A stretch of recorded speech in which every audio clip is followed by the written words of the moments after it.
Hi guys, Jackie with Famished Farm, and we're cooking again this week. We're going through the recipe stash, trying to find healthy recipes that will help me get down to my goal weight and support someone with heart disease in the family and somebody with diabetes. So that's kind of our goals on when we audit new recipes, when I go through, look at the ingredients, that's what we're looking for, healthy. So this week we have 4 new recipes. First up, from eatingwell.com, pork chops with creamy mushroom sauce. From 2 new recipes, because I'm going to make ricotta gnocchi for the pesto shrimp with gnocchi and peas. One of those recipes is from foodnetwork.com, the other one from eatingwellagain.com. And finally, our bruschetta grilled chicken zoodle bowl. And I have some leftover zoodles in the freezer, so that's good to use them up. That's from food.com. And what else are we having this week? Our favorite Meatless Monday recipe, the spaghetti pie we made several weeks ago. I've got that in the freezer. We're having a family favorite that came from my sister, a chicken sandwich that's grilled. Our family favorite barbecues, which you would know as Sloppy Joe's, made with ground turkey. And then we're just gonna grill hot dogs. It's hot here. I've been working out in the garden. So it's a perfect time to, pull out the grill. Our grill goes, all year round, but Rod is, he's gearing up into his Grillmeister role this time of year. When I'm working a lot, he is not, so I'll plan what to have for dinner and he'll throw it on the grill for me. Anyway, that's our new recipes this week, and I hope you'll try some of these. We'll let you know in the recipe recap which ones are worth doing, and we'll try to have everything time-stamped so you can skip right to the recipes you might be looking for. Thanks for joining me. Thanks for watching, and we hope you'll stick around and leave us a comment. Thanks so much.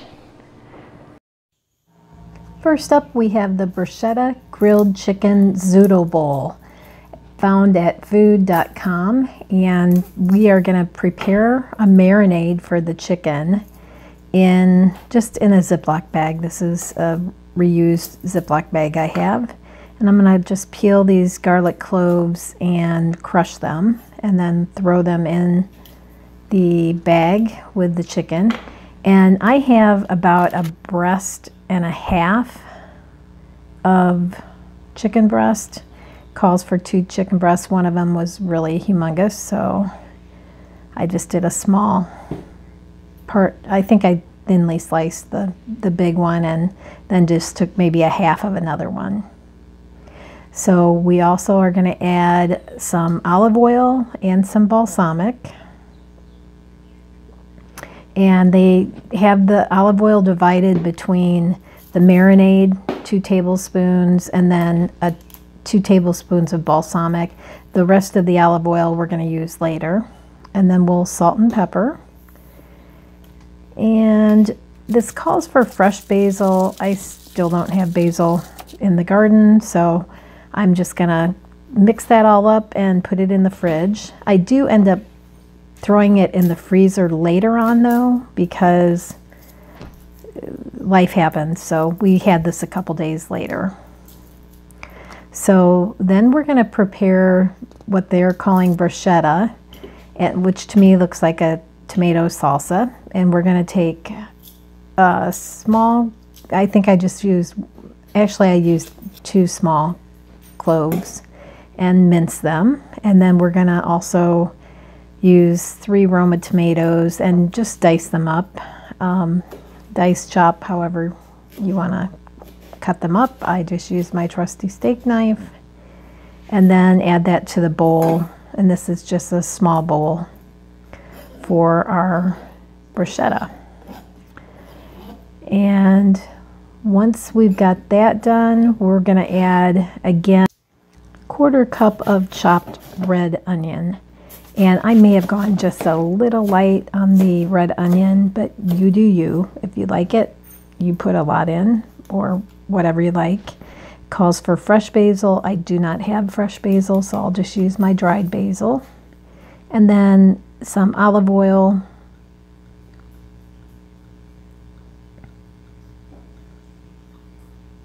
and some more balsamic. And mix that up, and then we're gonna let this the flavors marinate in the refrigerator. Oh, don't forget to season. A little salt and pepper. I went very light on the salt because of the balsamic. Over on the stovetop, we've got our pan heated up, and we're going to add some olive oil. And then I had probably a large zucchini already spiralized from the other last week's cooking. And it says to cook that for 3 to 5 minutes. I did the 3-minute end of things because the freezing angle took a lot of the juice out of it. I just drained that moisture from the zucchini. And Rod has grilled our chicken, so I'm just gonna slice this. If I did this again, I would probably go ahead and chop it, not just slice it. And we are not gonna do bowls on this. We're gonna just serve this for dinner. Over on the stovetop, the zucchini is getting some color to it. I'm going to add back the chicken just to warm it through. As I just said, I'm not going to do bowls, but the recipe says divide the zucchini noodles between the 2 bowls and then place the chicken on top of that and then spoon the bruschetta over it. But we'll just put it in serving bowls. And this is a wonderful summertime fresh recipe. Pretty easy. A little bit of chopping, but really, all in all, a pretty quick recipe to come together. And delicious and fresh. Our next recipe is a creamy pesto shrimp with gnocchi and peas. And I've never made gnocchi. And I happen to have a recipe for a ricotta gnocchi. And so I've got ricotta in the fridge, not enough, but I've got cottage cheese too. So I decide to kind of make it with what I've got. And it's a very easy recipe, so I recommend it. This made enough for about 24 ounces. So this recipe called for 12 ounces of gnocchi, so I froze the other portion. Now you will see here I'm doing 1 cup cottage cheese, 1 cup ricotta. And then it calls for a 1/2 cup of Parmesan, and I'm going to use mainly Parmesan, but I've got a little block of Asiago cheese I'm trying to use up. So it's really a combination of 2. And then we've got a 1.5 tablespoons of olive oil. Then we're going to add a teaspoon of salt, 2 eggs, and whisk that together. And because I'm using cottage cheese, I decided to use my hand mixer to kind of whip or cream the cottage cheese into the dough. Totally unnecessary. I would not do that again. Then we're going to add our 1.25 cups of all-purpose flour. Just split it into 3 parts to add it in and mix it between each 1/2 cup or so that you add in. And then your dough is ready to start forming. And the form that gnocchi takes is basically you're going to take about 1/4 of the dough at a time and form it into a log, or they call it a dowel shape. That's about 5/8 of an inch thick. Mine was probably closer to 3/4 of an inch thick during most of this, but you'll need to dust with a little bit of flour. They suggest using semolina. I just don't have semolina, so I'm just using all-purpose flour. And then you'll cut them into little 5/8 inch squares, roughly. And you are going to repeat this for all of your dough, which you'll see me speed through here. Now, the gnocchi recipe does call for a pancetta tomato sauce and for actually cooking the gnocchi in boiling water.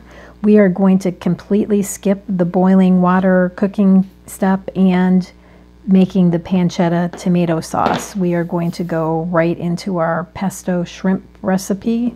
But first, I'm going to separate out my 12 ounces of gnocchi for the pesto shrimp recipe. And then the other 12 ounces roughly of the gnocchi will go into a freezer bag. Actually, first I'm gonna put it on a cookie sheet. I'm using my silicone mat just to transfer it to a cookie sheet. So each of these little pillows can freeze individually, and after they're frozen solid, I put them into a freezer bag.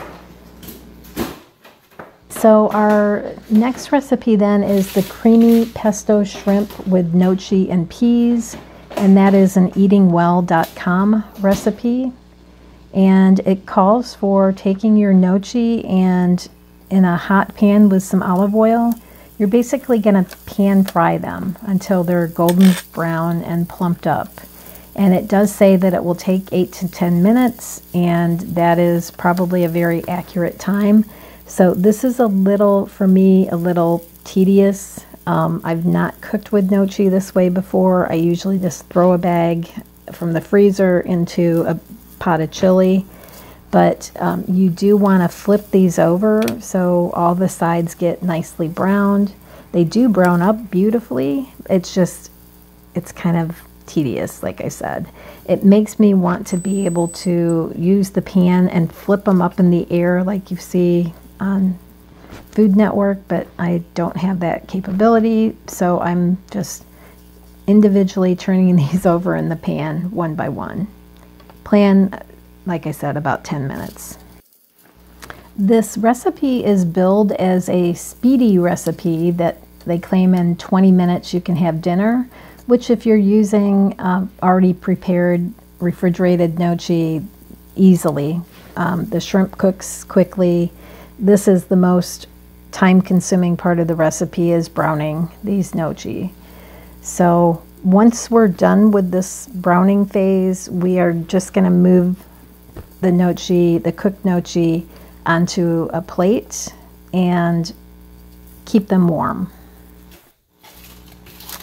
Now I almost mess up here, but I recover. I'm just getting the peas ready for the next step, but our first step is going to be to take our thawed shrimp and heat those, cook those.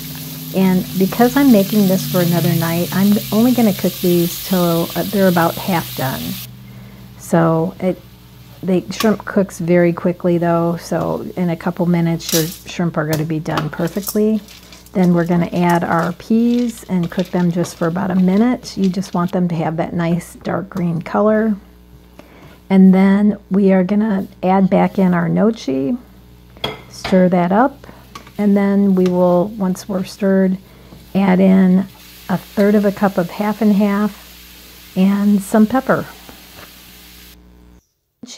Once you've got those ingredients in, it just calls for cooking that for a couple minutes to slightly thicken, but you're just basically heating everything through. And before adding the pesto, it does say to remove it from the heat, and it calls for 1/4 cup of basil pesto. I probably used about that. I think it could have been slightly less, so start with 2 tablespoons and go higher if you need to. It could just be that my basil was really strong last year, so I don't know. But it was good. Like I said, this is another great summertime dish, and it is very quick. And our final recipe, pork chops with creamy mushroom sauce, and it starts with calls for 4 pork chops. I use 2, and these are bone-in, very thick. They're probably closer to 1 inch thick. The recipe calls for 1/2 inch to 3/4 of an inch. Use what you've got.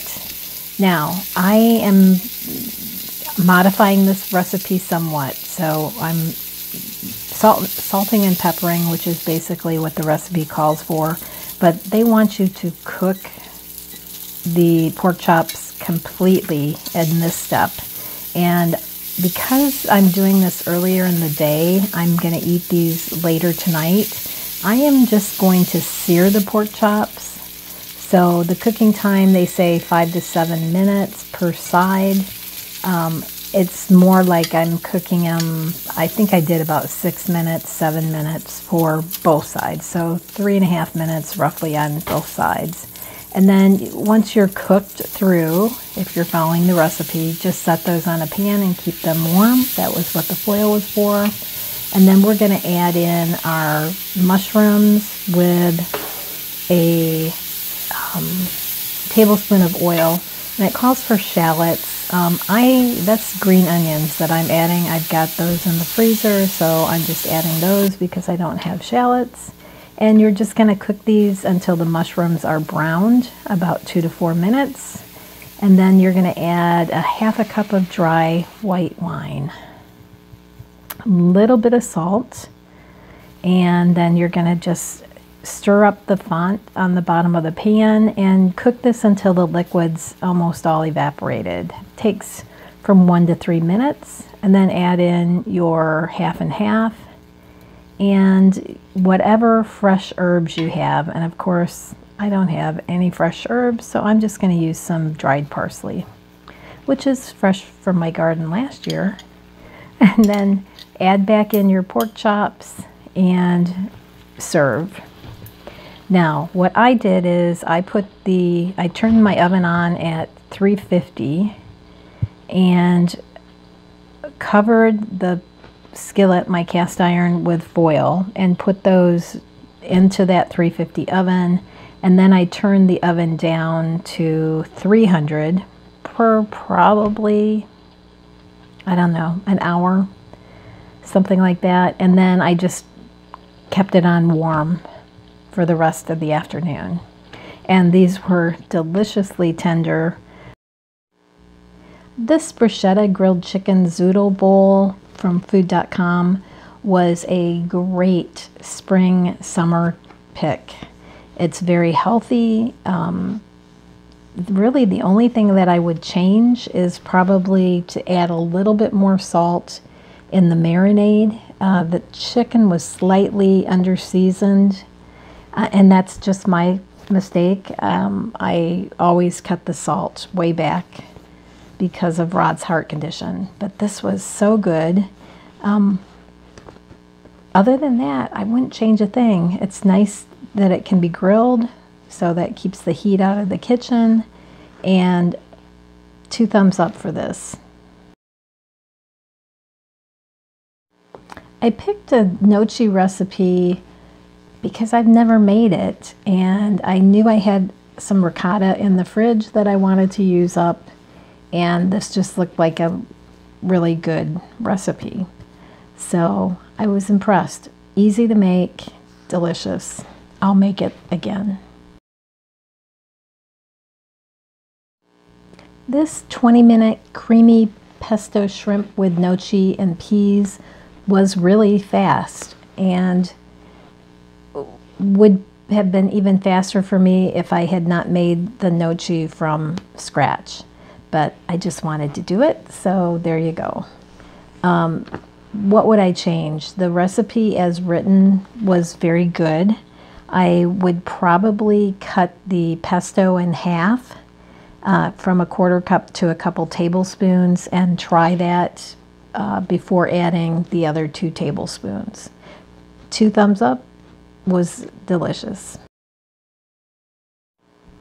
This pork chops with creamy mushroom sauce really hit the spot. We hadn't had pork chops for quite a while. I will tell you that our really thick, inch-thick pork chops, one of them was enough to feed both of us. So we've got one in the freezer for a leftover night. Now, as written, this recipe was very good, although I did not use shallots because I don't have them, and I didn't have fresh herbs, so I just used some dried parsley at the end to finish. We love wine and mushroom sauces. The little bit of cream in it was just put it over the top. Highly, highly recommend.